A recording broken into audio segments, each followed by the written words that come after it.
From Keene in the Shire, the Liberty Media capital of the world, this is Daryl W. Perry, host of FPP Radio News for Wednesday, April 22nd, 2015. Silver is trading at $16.04 per ounce.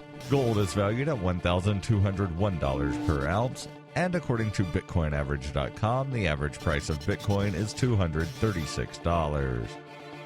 Antiwar.com reports he elected president in the post-revolution 2012 election and ousted just a year later in a military coup. Former Egyptian President Mohamed Morsi has been sentenced to 20 years in prison. Since the coup, Morsi's Freedom and Justice Party has been banned as a terrorist organization, and the leader of the Muslim Brotherhood, its associated religious movement, has been sentenced to death multiple times. Human rights group Amnesty International was critical of yesterday's ruling, calling it a sham trial and a travesty of justice, demanding that Morsi be either retried or released. Lawyers for Morsi and his allies, however, say they feel like they got off easy with just 20 years, and that they'd expect Morsi to be charged with incitement to murder and to have been sentenced to at least life in prison. The Obama administration, which has been reluctant to criticize the Egyptian coup, said they had reservations about the trial of Morsi, but that they will withhold judgment on it.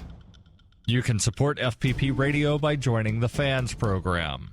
Fans are friends, allies, and Numeri supporters. Fans help FPP afford to produce more original content. You can join the Fans program for as little as $3 per month or any amount of Bitcoin per month, thanks to the recurring payment options provided by Coinbase. To learn more or to join the Fans program, visit fans.fppradio.com.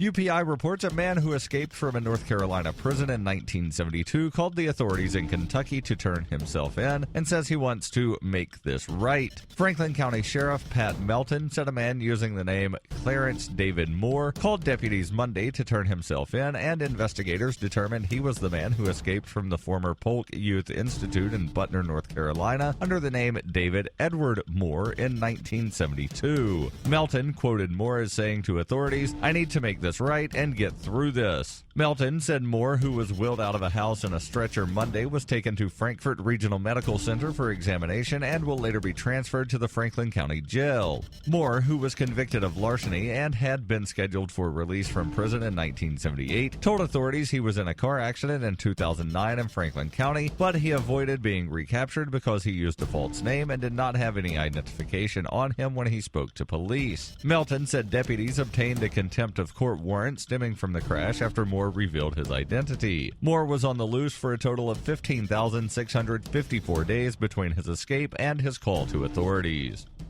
For over 35 years, Roberts & Roberts has been a trusted source for buying and selling your investment-grade precious metals. They also take Bitcoin for precious metal purchases and permanently removed the minimum purchase order for all orders paid in the digital currency. Call Roberts & Roberts today for knowledgeable advice on investing and a forward-thinking approach to new technologies. 850-478-5270 or online at rrbi.co.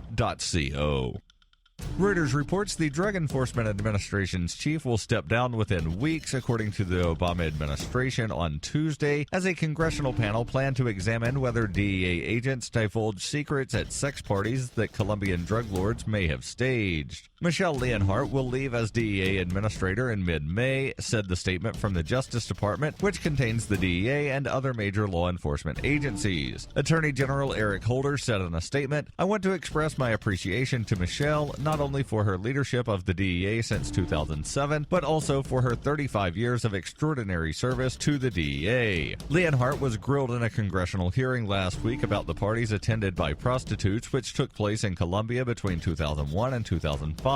U.S. officials said the DEA did not investigate the parties until last year. The Justice Department did not give a reason for Leonhardt's decision to retire. A DEA spokesman could not immediately be reached for comment. A spokeswoman for the Republican majority of the House of Representatives Committee on Oversight and Government Reform said the panel's leaks inquiry would also examine the culture and leadership of the DEA and other investigative agencies. Leonhardt told the panel there was no evidence that sensitive information had been leaked, but also acknowledged that it was absolutely possible that information could have been compromised.